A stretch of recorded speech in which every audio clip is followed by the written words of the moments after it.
Hey family, greetings. Assalamu alaikum. Controlling people. I'm sure you know of a person who comes across as being very controlling.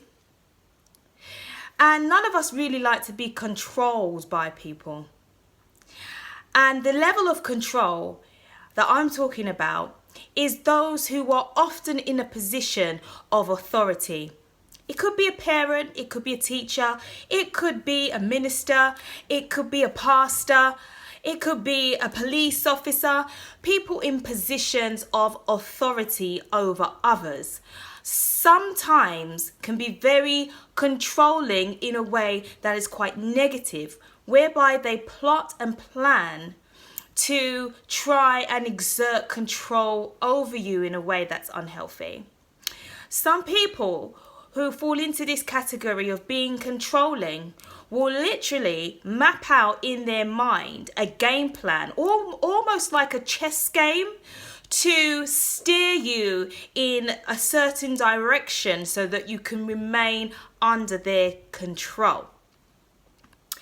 This can be extremely worrying and upsetting and oppressive if you find yourself in a circumstance whereby someone is trying to adversely exert their control over you for their own benefit, not yours.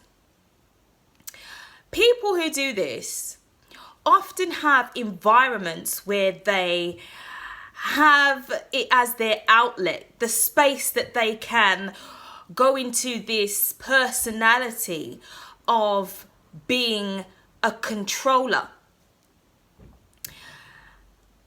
Many of controlling people often have a need to control others in a particular environment due to not having control in another main environment. That may be their home. Some people don't have control in their home, whether male or female. Maybe the children just don't listen. Maybe the communication with your wife or your partner is not where it should be.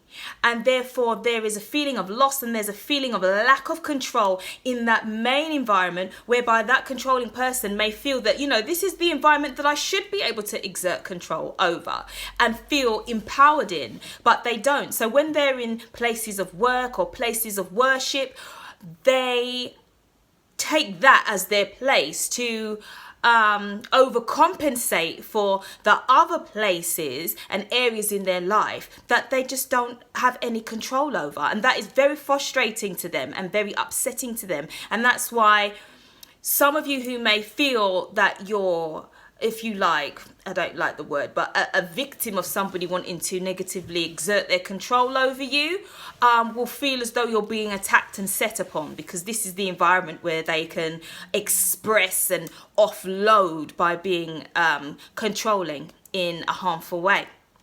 So what can we do about this kind of situation in dealing with these controlling people?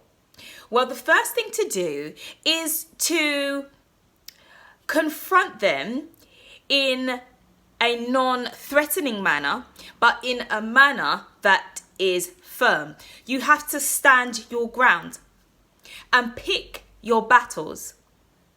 When it's very necessary, it's impinging upon you, affecting your mood, affecting your health, you have to do something about it. And that's one of the things that you can do. You can confront it in the best manner. Stand your ground.